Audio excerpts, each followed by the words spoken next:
Assalamualaikum warahmatullahi wabarakatuh. Salam sejahtera untuk kita semua. Ketemu lagi dengan saya Pinpuriski Reda Putri dalam mata kuliah Etika Bisnis. Kali ini kita akan membahas mengenai perlindungan konsumen. Langsung saja masuk kepada materinya. Oke. Ya, kita semua tahu bahwa ketika kita berbicara mengenai etika bisnis, maka pihak-pihak yang harus dilindungi, khususnya yaitu konsumen, di sini sangat penting karena terkadang ada persoalan dalam sebuah bisnis itu yang kaitannya dengan hak-hak konsumen yang ternyata dilanggar, kurang lebih seperti itu. Nah, kita akan lihat satu persatu dari mulai definisi sampai dengan apa sih yang harus diperhatikan oleh konsumen ketika melakukan transaksi bisnis. Yang pertama, pengertiannya terlebih dahulu atau definisinya, konsumen adalah setiap orang pemakai barang dan atau jasa yang tersedia dalam masyarakat baik bagi kepentingan diri sendiri, keluarga, orang lain, maupun makhluk hidup lain dan tidak untuk diperdagangkan. Jadi memang untuk digunakan untuk diri sendiri maupun lingkungan kita. Kemudian perlindungan konsumen, segala upaya menjamin adanya kepastian hukum untuk memberikan perlindungan kepada konsumen. Intinya upaya untuk kepastian hukum bagi konsumen, untuk perlindungan konsumen tadi. Kemudian ada dua dasar hukumnya. Yang pertama itu Undang-Undang Dasar 1945 sebagai sumber dari segala sumber hukum di Indonesia yang mengamanatkan bahwa pembangunan nasional bertujuan untuk mewujudkan masyarakat adil dan makmur. Tujuan pembangunan nasional diwujudkan melalui sistem pembangunan ekonomi yang demokratis sehingga mampu menumbuhkan dan mengembangkan dunia yang memproduksi barang dan jasa yang layak dikonsumsi oleh masyarakat. Itu yang pertama. Yang kedua, Undang-Undang Nomor 8 Tahun 99 tentang Perlindungan Konsumen (UU PK). Lahirnya undang-undang ini memberikan harapan bagi masyarakat Indonesia untuk memperoleh perlindungan atas kerugian yang diderita atas transaksi suatu barang dan jasa. UU PK menjamin adanya kepastian hukum bagi konsumen. Nah, apa sih sebenarnya tujuan perlindungan konsumen? Sesuai dengan pasal 3 Undang-Undang Perlindungan Konsumen, tujuan dari perlindungan konsumen adalah yang pertama, meningkatkan kesadaran dan kemampuan serta kemandirian konsumen untuk melindungi diri. Yang kedua, mengangkat harkat dan martabat konsumen dengan cara menghindarkannya dari akses-akses negatif pemakaian barang dan atau jasa. Kemudian yang ketiga, meningkatkan pemberdayaan konsumen dalam memilih, menentukan, dan menuntut hak-haknya sebagai konsumen.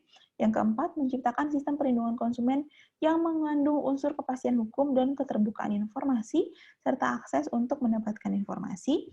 Yang kelima, menumbuhkan kesadaran pelaku usaha mengenai pentingnya perlindungan konsumen sehingga tumbuh sikap yang jujur dan bertanggung jawab dalam berusaha. Dan yang keenam, meningkatkan kualitas barang dan atau jasa yang menjamin kelangsungan usaha produksi barang dan atau jasa, kesehatan, kenyamanan, keamanan, dan keselamatan dari konsumen. Ya, kemudian ada beberapa asas, 5 asas perlindungan konsumen. Yang pertama, asas manfaat, mengamanatkan bahwa segala upaya dalam penyelenggaraan perlindungan konsumen harus memberikan manfaat yang sebesar-besarnya bagi kepentingan konsumen dan pelaku usaha secara keseluruhan. Asas keadilan, partisipasi seluruh rakyat dapat diwujudkan secara maksimal dan memberikan kesempatan kepada konsumen dan pelaku usaha untuk memperoleh haknya dan melaksanakan kewajibannya secara adil. Kemudian yang ketiga, asas keseimbangan, memberikan keseimbangan antara kepentingan konsumen, pelaku usaha, dan pemerintah dalam arti material maupun spiritual. Yang keempat, asas keamanan dan keselamatan konsumen, memberikan jaminan atas keamanan dan keselamatan kepada konsumen dalam penggunaan, pemakaian, dan pemanfaatan barang dan atau jasa yang dikonsumsi atau digunakan. Kemudian yang terakhir, asas kepastian hukum. Baik pelaku usaha maupun konsumen menaati hukum dan memperoleh keadilan dalam penyelenggaraan perlindungan konsumen serta negara menjamin kepastian hukum. Kemudian ada beberapa hak-hak konsumen sesuai dengan pasal 5 Undang-Undang Perlindungan Konsumen.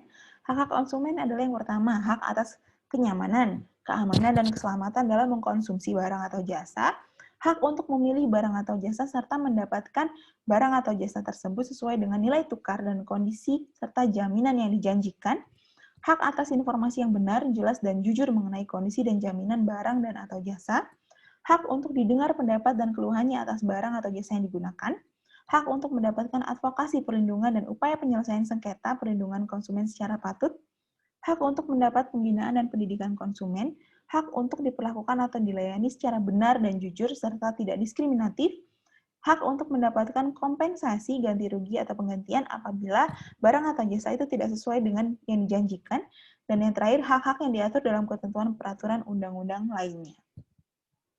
Dan ada pula kebijakan kewajiban-kewajiban dari konsumen sesuai dengan pasal 5 Undang-Undang Perlindungan Konsumen.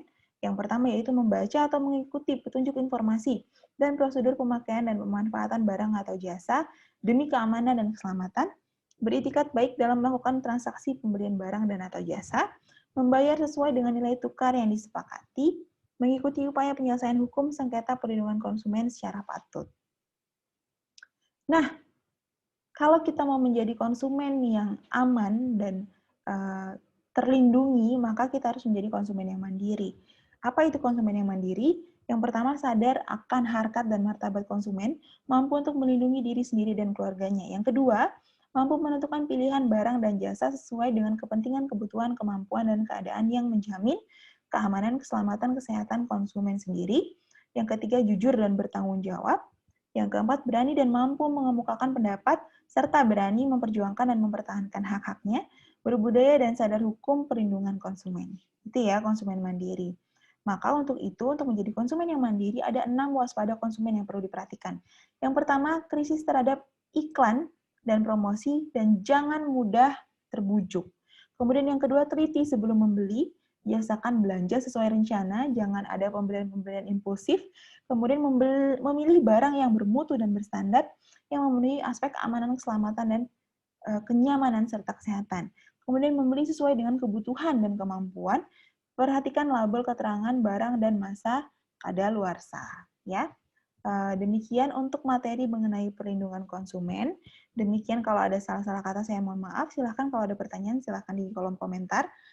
Saya akhiri. Wabillahi taufiq wal hidayah. Wassalamualaikum warahmatullahi wabarakatuh.